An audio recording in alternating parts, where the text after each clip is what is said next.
So multiple times I've been asked about how the FX30 and the A7 IV compare for video and which one people should get for video. Let's talk about that. And before we do any of that, no, this is not about photo. Clearly the A7 IV is better for photo. Don't even comment about it. But we're gonna start with the things that the A7 IV does better than the FX30. And the most obvious one is going to be the sensor. The A7 IV is a full frame sensor, while the FX30 is only an APS-C or Super 35 size sensor. So the bigger sensor means more light. You can use higher focal lengths to get shallower depths of field. And not only is the sensor bigger, it's also higher resolution. So the A7 IV has a 7K sensor, whereas the FX30 has a 6K sensor, and it's smaller. So I think in that case, A7 IV wins straight up. And because it is a bigger sensor and a higher resolution sensor, it can also crop into APS-C mode, where it uses a section of the sensor the same size as an APS-C sensor. So you basically have full frame and APS-C in the same camera, because even in video, you crop into APS-C mode and it's still going to be 4K. On top of that, you can also use clear image zoom, which is Sony's oversampling zoom sort of thing that both these cameras can do, but this one can only do clear image zoom and it can't do APS-C mode because everything is APS-C mode. And the last thing that I think the A7 IV clearly does better is the mode dial. Because it is a hybrid camera, it has the regular mode dial that you would see on most cameras. This one doesn't have any. And it also has that secondary one underneath where you can switch quickly between photo,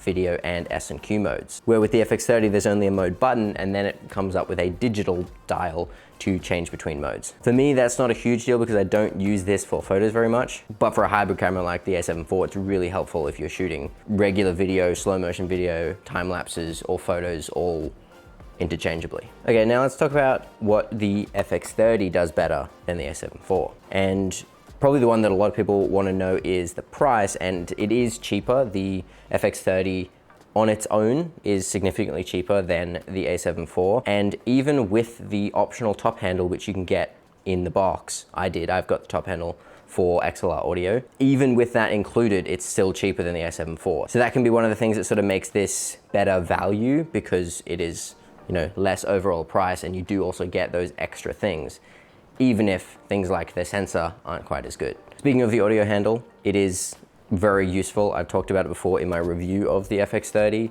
and I don't actually have it with me right now, but here's some B-roll of it. It's very useful to be able to have multiple microphones plugged into the camera at a time, especially XLR microphones, because they're generally better and you have a bit more variety with them. And linked to the whole top handle thing, instead of a viewfinder, the FX30 actually has these holes for the mounting of that top handle, which means you can attach it to this very securely, and then that's why you're able to use it as a handle.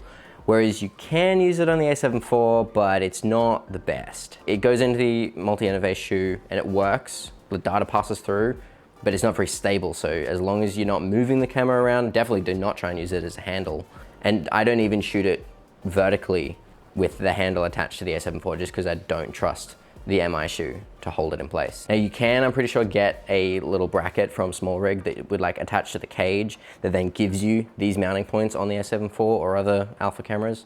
I don't have that though, so if I need the handle to be a handle, then I definitely use it on the FX30. So even though the FX30 is APS-C, and I said that was kind of a bad thing compared to full frame, generally I think full frame is better in most cases, except when it comes to the choice of lenses. There are more APS-C lenses, particularly third-party lenses, than there are full frame ones. And they're also cheaper as well. Now, I don't actually have any APS-C lenses. I just use my full frame lenses on my FX30 and it works fine. So that's sort of another thing you can do. You can use both full frame and APS-C lenses on an APS-C camera, whereas if you try to use an APS-C lens on a full frame camera in full frame mode, you're gonna get crazy vignetting. Now, when it comes to slow motion, the A7 IV can shoot 4K up to 60 frames per second. That's it can't go any higher. It can shoot 1080p up to 120, but the 4K 50, and this was a very contentious point when the A7 IV came out, it is forced into an APS-C crop. You cannot shoot full frame 4K 60 or 4K 50 in my case. On the other hand, the FX30, while yes, it shoots 4K 50 or 4K 60 in APS-C, it is always APS-C. So there's no additional crop. You're switching between your 25 and your 50 or your 24, 30, and 60. There's no change in the crop that the camera applies to the sensor.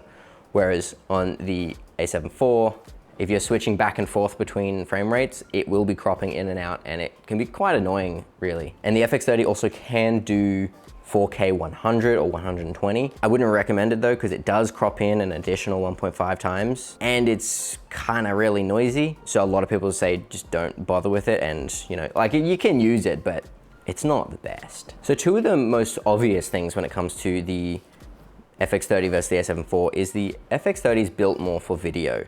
It's built to hold with your thumb on the record button on the top. That's where the record button is. There's also extra ones, so that's another sort of side benefit.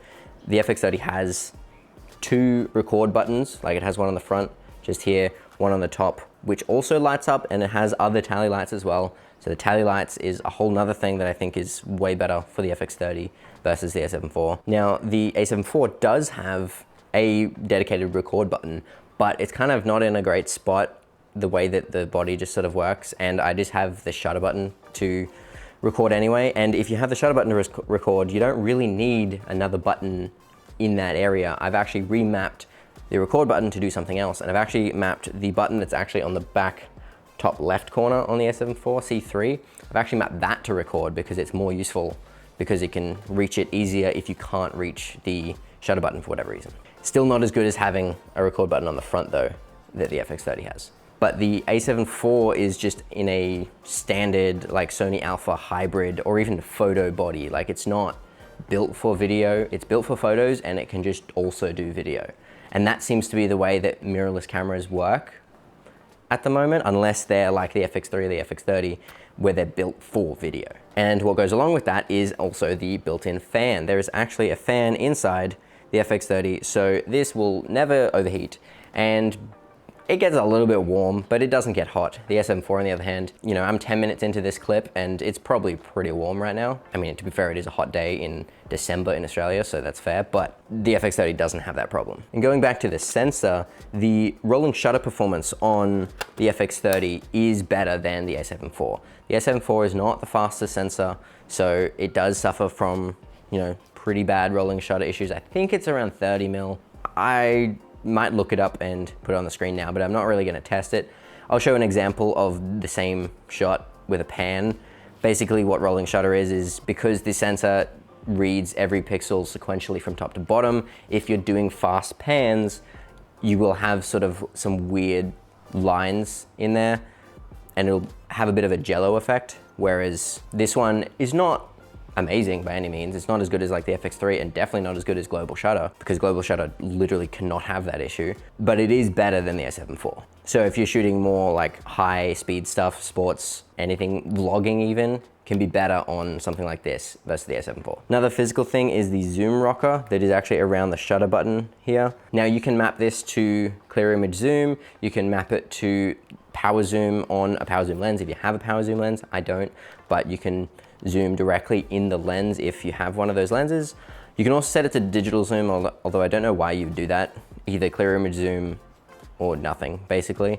And to be fair, I don't actually ever use clear image zoom, so it's not really a big deal for me, but you know, if you want to use power zoom lenses, it's easier to use a zoom rocker than it is to, you know, set buttons on the A7 IV to do certain things. And when it comes to the menu system, I think this is mostly just a result of the FX30 coming out after the A7 IV, but the main menu system, which is very useful compared to, you know, setting up your own My Menu, which you can still do in this, but it just leaves all of the stuff that you are going to need regularly, especially for video, right there. It does the same for photo, but I don't use as much photo, so it's not a big deal. But the A7 IV just doesn't have the main menu, whereas most of the recent Sony cameras do. So that's just another little thing. And you might be wondering why I haven't mentioned Cine EI yet, because Cine EI is a big benefit, I think, to the FX30 and the other cameras that have Cine EI. So basically Cine EI means you can just switch between only the lower base ISO and the upper base ISO and not have any in between. You don't have to scroll through the ISO ranges, you just switch from one base to the other, and that's it. And then you can also control where the stops of dynamic range go within that, but that's a whole nother thing. But the FX30 has Cine EI, the A7 IV does not. However, the A7 IV, the base ISOs are 800 and 3200, whereas on the FX30, they are 800 and 2500. So it can sometimes be beneficial to have that extra third of a stop compared to the 2500 on the FX30. Now it's not a big deal, but when you're shooting like in a case like this, where I actually have my Amaran 300C on 100% right now just to keep up with the outside, and I have my ND filter on 6 stops. So I kind of need to bump the ISO up to 3200 to get through the ND filter. I don't really though, anyway. But in general, it is easier to work with if you have base ISOs that are slightly further apart compared to ones that are less than 2 stops apart.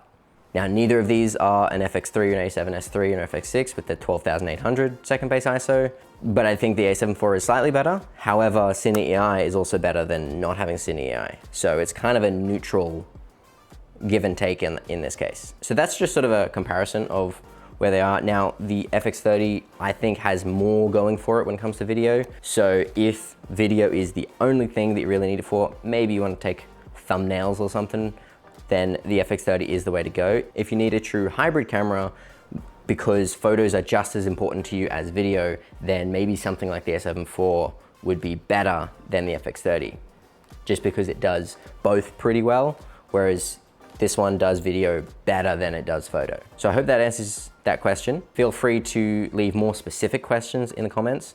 Do all the other things while you're down there, and go watch my review of the FX30.